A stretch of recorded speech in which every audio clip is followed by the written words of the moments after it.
Hello, this is Aman Sharma and today we are going to start with the comprehensive lecture series of IPC, Indian Penal Code.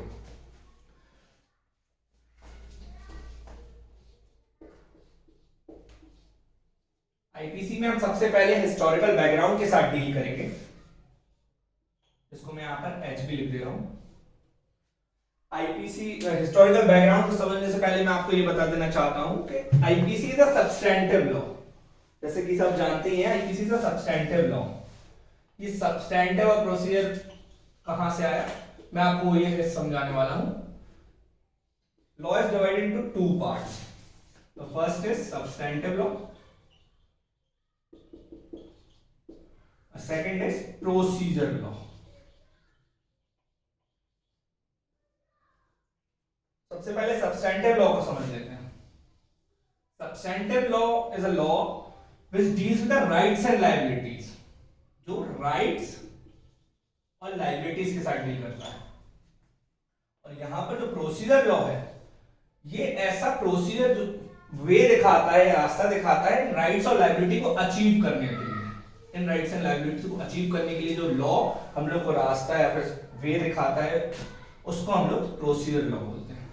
यहाँ पर बहुत ही ज्यादा basic difference समझ में आया, बहुत ही ज्यादा कठिन नहीं है, इजी है। उसके बाद हम डील करेंगे हमारे मेन टॉपिक के साथ, हिस्टोरिकल बैकग्राउंड। ये समझाना जरूरी था जिससे आप लोगों को ये आगे की चीजें समझ में आए आसानी से।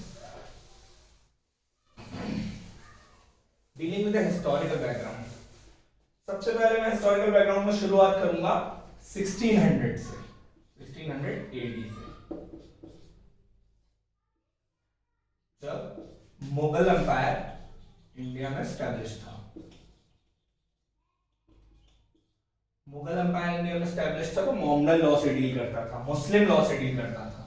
The Muslim law is not a codified law.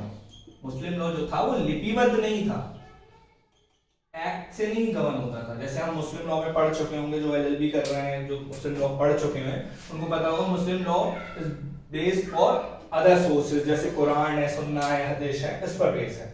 जब यहां से मुस्लिम लॉ के बाद जब ईस्ट इंडिया कंपनी की एंट्री हुई, यहां से ईस्ट इंडिया कंपनी ने जब एंट्री ली, फिर यहां से जब लॉ बना, तो यहां से जो लॉ बना वो कोडिफाइड लॉ आने लगा। कोडिफाइड कैसे आने लगा? ब्रिटिश पार्लियामेंट से पास होकर आने लगा, क्योंकि east India company is a subsidy of British parliament. उन पर ही गवर्न करती थी, उनके इशारों पर ही गवर्न करती थी जो ईस्ट इंडिया कंपनी थी। तो यहां से जो कोडिफाइड लॉ आता था उनको हम बोलते थे चार्टर, राजपत्र, जिनको हम लोग जानते हैं राजपत्र के नाम से। ठीक है, राजपत्र के नाम से जानते हैं। राजपत्र आपने सुना होगा, चार्टर एक्ट होते हैं, बहुत सारे चार्टर एक्ट थे, रेगुलेटिंग एक्ट थे। यहां से हम लोग ईस्ट इंडिया कंपनी, यहां से चार्टर, जो ब्रिटिश पार्लियामेंट थी वो चार्टर भेजती थी और उसी से हम लोग का लॉ गवर्न होता था। फिर मूविंग फर्दर, जब सबसे पहले जब इंग्लिशमैन जब इंडिया आए, तो ईस्ट इंडिया कंपनी के बाद जब उन्होंने अपनी गवर्नमेंट स्टैब्लिश करी, तो गवर्नमेंट कहां से स्टैब्लिश हुई? जब यहां पर ईस्ट इंडिया कंपनी की मोनोपोली आने लगी।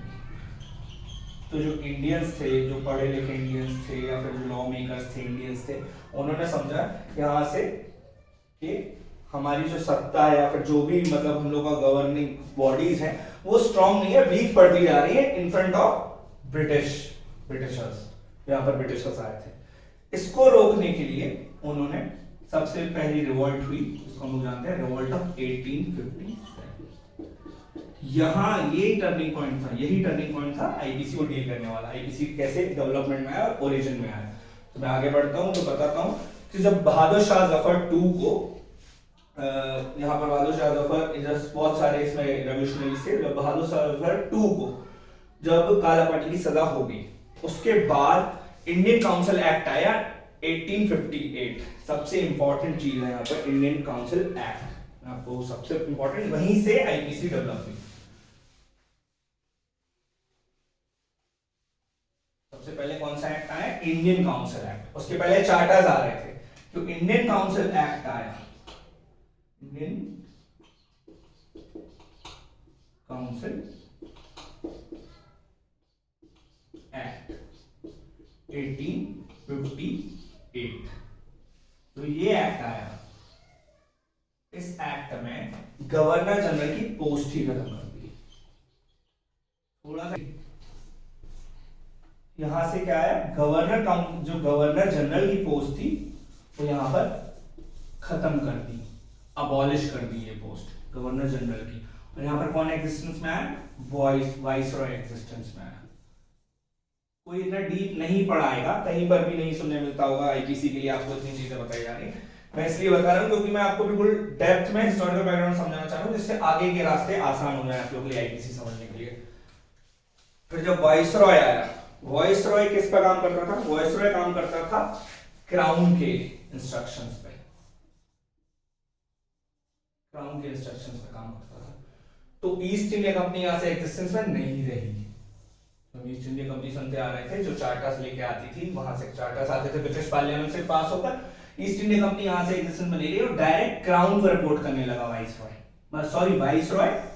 क्राउन को रिपोर्ट करने लगा, यहां पर रिपोर्ट करने लगा पूरा, क्योंकि इसको हम लोग ब्रिटिश इंडिया कहते थे, क्योंकि वी आर नॉट फ्री, हम लोग गुलाम थे उनके, ब्रिटिश इंडिया कहते थे, ब्रिटिश इंडिया कहते थे, क्योंकि we are not free that time. तो आगे बढ़ते हुए जो इन दोनों के ब्रिज बनता था उसको हम सेक्रेटरी कहते हैं। आपने कई केसेस में सुना भी होगा, secretary to the state of India, secretary to the, जो इंडिपेंडेंट के पहले के केसेस हैं उनको आपने सुना होगा secretary to the state. Secretary bridge था इन दोनों के बीच, ठीक है, ये तो ही बेसिक बात। अब आती है आईपीसी की बात। कहां से आई आईपीसी की बात? यहां से आई जब गवर्नर जनरल, जब यहाँ पर इंडियन काउंसिल एक्ट आई 1858, तो इसके पहले 1834 में एक कमीशन अपॉइंट किया, जिसको हम लोग अपना फर्स्ट लॉ कमीशन भी बोलते हैं। फर्स्ट लॉ कमीशन भी बोलते हैं। इसमें कितने मेंबर थे? 4 मेंबर थे। मैं ऊपर लिखूंगा, अब यहाँ पर नहीं मिटा रहा हूं। इसमें कितने मेंबर थे? 4 मेंबर थे, सॉरी 4 मेंबर थे, 4 मेंबर्स, जिनमें से एक चेयरमैन थे, जो आप लोग सब जानते हैं, लॉर्ड मैकॉले थे। लॉर्ड मैक लिख देता हूं मैं यहाँ पर, लॉर्ड मैकॉले थे। और बाकी जो मेंबर्स थे वो कौन थे? ये बहुत ही इंपॉर्टेंट है, प्री में आ जाता है कभी कभार लीगल हिस्ट्री के सिलेबस में। Millet, Anderson and McLeod. Millet, Anderson and McLeod, ठीक है। यहां पर जब ये कमीशन बैठा तो इन्होंने आईपीसी को ड्राफ्ट किया। ड्राफ्ट क्या किया? आईपीसी के फॉर्म को ड्राफ्ट किया। यहां पर आईपीसी ड्राफ्ट होना चालू हो गई। आईपीसी ड्राफ्ट होने के बाद एग्जिस्टेंस में कैसे आई? ये इंडियन काउंसिल एक्ट के थ्रू आई, जिसको हम भारतीय परिषद अधिनियम भी बोलते हैं। उसके बाद आपको एक और चीज बता दूं कि इंडियन काउंसिल एक्ट 1958 के बाद डायरेक्ट 1909 तक चला, उसमें बीच में एक्ट आते रहे, लेकिन इस पीरियड में इंडियन काउंसिल एक्ट ही आए। लेकिन आपने देखा होगा 1909 के बाद और 1947 तक, 47 तक गवर्नमेंट ऑफ इंडिया एक्ट आए।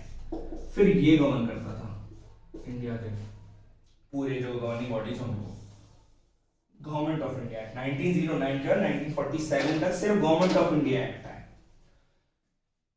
फिर मैं आगे आऊंगा जहां पर ब्रिटिश इंडिया पिनल कोड लागू हुआ। जब 1860 में जब ये कमीशन ने रिपोर्ट दे दी, रिवाइज कर दिया, बहुत सारी कमिटीज ने मीटिंग कर ली, इस कमेटी ने बहुत सारी मीटिंग्स कर ली, मैं ये नीचे वाला मिटा रहा हूं, बहुत सारी मीटिंग्स कर ली, फिर ये रिवाइज हुआ।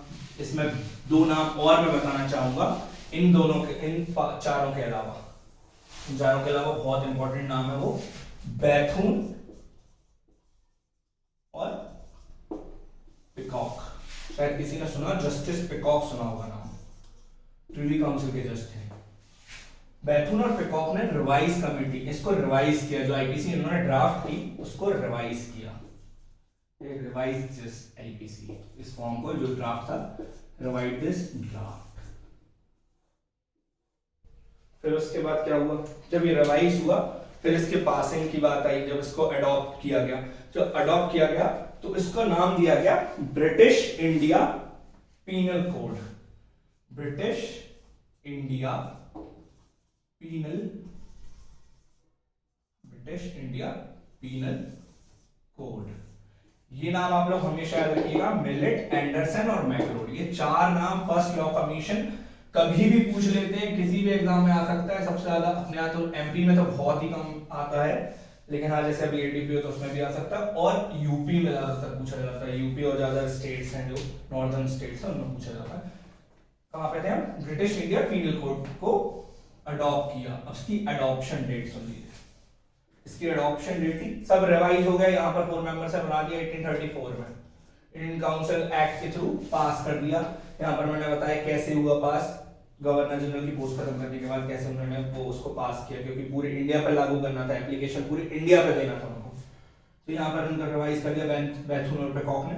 फिर उसके बाद British India penal code adopt किया गया फाइनली। तो ये अडॉप्ट हुआ 6 अक्टूबर। ये डेट बहुत ही ज्यादा इंपॉर्टेंट है, इतनी इसकी एनेक्टमेंट की डेट इंपॉर्टेंट नहीं है जितनी एडॉप्शन की डेट इंपॉर्टेंट है। आपको एनेक्टमेंट की डेट शायद ये किसी जैसे कानून प्रकाशक के बैरेट में तो नहीं मिलती है, देख लें, लेकिन ये डेट आपको हर बैरेट में देखने मिलेगी, 6 अक्टूबर 1860। उसके बाद हम आगे बढ़ते हैं 1860 जब ये अडॉप्ट हो गया। अब बात उठी जो यहाँ के इंडियन लॉ मेकर्स थे, ये थोड़ा थ्योरेटिकल जा रहा है, मैं आपको बताना चाहता हूँ, क्योंकि हिस्टोरिकल बैकग्राउंड थ्योरेटिकल ही होगा। जब इंडियन जो लॉ मेकर्स थे इंडियन थे, या फिर जो एजुकेशन में थे, या फिर जो पढ़े लिखे लोग थे इंडियन, उस समय ज्यादा लिटरेसी तो थी नहीं, तो उस समय जो भी पढ़े लिखे लोग थे उन्होंने कहा कि इस आईपीसी के जो प्रोविजंस हैं, जो आईपीसी के प्रोविजंस हैं बहुत ही ज्यादा स्ट्रिंजेंट हैं, बहुत ही ज्यादा स्ट्रिक्ट हैं। क्योंकि आपने देखा आईपीसी में छोटी छोटी बातों के लिए भी मतलब ऑफेंस दिया गया है, चाहे 50 रुपए का एनिमल हो, कुछ भी हो। वहां पर जब हिस्ट्री पढ़ते हैं हम लोग, वहां पर भी बहुत सारे ऑफेंसेस ऐसे दिए गए कि रोज हम लोग कर सकते हैं, ऐसे ऑफेंसेस हैं कि हम लोग डेली लाइफ में ऑफेंस कर रहे हैं, ऐसा भी कर सकते हैं। और पहले इतना ज्यादा एजुकेशन नहीं था, लिटरेसी भी नहीं थी, और इंडिया वाज अ मतलब सबऑर्डिनेट टू ब्रिटिशर्स। तो इस चक्कर में लॉ मेकर्स ने कहा कि आप एकदम से इसको लागू नहीं करा सकते, क्योंकि आदमी को अडॉप्ट करने में दिक्कत होगी। सबसे पहला रीजन ये था। तब ब्रिटिश इंडिया ने जो क्राउन थे उन्होंने 15 महीने का समय दिया, 15 महीने का एडवर्टीज किया, इसको हर जगह फैलाया गया, जैसे एडवर्टीज किया, इसको हर जगह फैलाया गया, इसके बारे में हर जगह नोटिस चिपकाया गया, जो भी इंफॉर्मेशन दे सकते थे वो उनको रेगुलेट सर्कुलेट करी इंफॉर्मेशन, जिससे ज्यादा से ज्यादा लोगों को समझ में आ सके। यहाँ तक सबको समझ में आया। फिर उसके बाद जब 1866 अक्टूबर को जब ये अडॉप्ट हो गया, उसके 15 महीने बाद 1 जनवरी 1862 को इसको एनैक्ट किया गया। ये इसकी एनैक्टमेंट डेट, ये भी इंपॉर्टेंट है, ये भी नोट कर लीजिए, ये इंपॉर्टेंट है। ये दो डेट बहुत ही ज्यादा इंपॉर्टेंट है, ठीक है। और ये चार नाम बहुत ज्यादा इंपॉर्टेंट है, जो मेंबर्स हैं लॉ कमीशन के, ये बहुत ही ज्यादा इंपॉर्टेंट है। ये फर्स्ट लॉ कमीशन था, ठीक है। फिर हम आगे बढ़ते हैं। अब बात हो गई जब ये अडॉप्ट हो गया, एनैक्ट हो गया, अब बात आई कि इसको एप्लीकेबिलिटी कैसे लाएंगे, इसका स्कोप कैसे डिफाइन करेंगे। जैसे हम पढ़ते हैं territorial jurisdiction, extra territorial jurisdiction, ये कैसे लाएंगे। और इसका हिंदी नाम भी आपको बता दूं, क्योंकि पहले इतनी हिंदी नहीं बोली जाती थी, इसका हिंदी में मतलब जो बोलचाल का नाम था पहले, जो इंडिया में चलता था, उसको बोलते थे मजमुआ। ये बेसिक नॉलेज है, कहीं पूछा नहीं जाएगा मेरे ख्याल से, लेकिन हाँ जानना चाहिए। ताजे राते हिंद,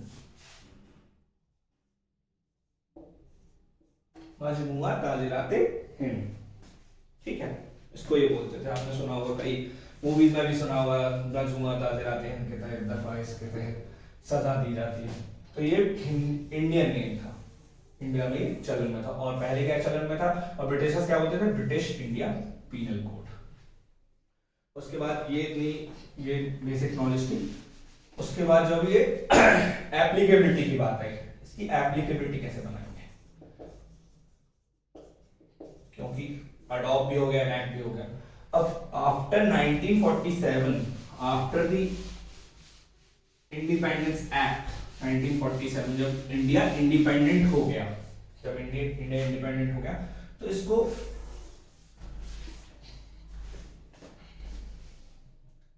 तीन पार्ट्स में लागू कराया गया। पहला पार्ट था ये होल इंडिया, तो सभी जानते हैं होल इंडिया, ठीक है। और फिर जब पार्टीशन हुआ तो पाकिस्तान पर भी लागू कराना था, क्योंकि we are united at time. और एक और था Kashmir was not united at time, Kashmir में कैसे इसको लागू किया गया ये भी जानेंगे।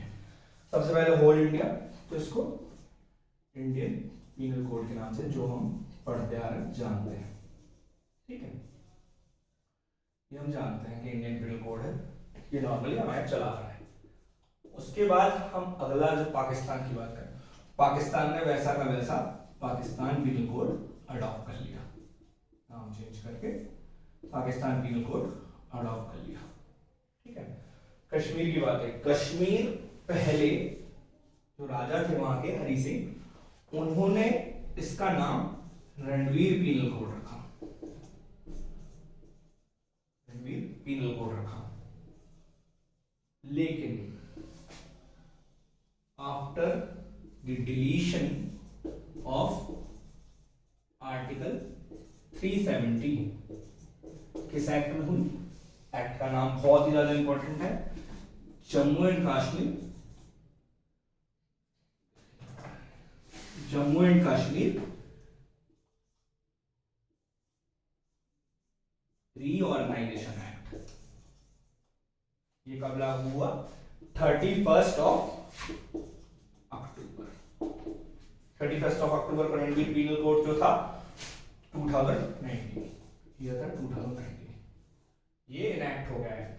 जब ये रणवीर पीनल कोड था तो रणवीर पीनल कोड इस डेट से डिलीट हो गया, और यहां पर क्या लागू होने लगा कश्मीर में? इंडियन पीनल कोड ओनली, ठीक है।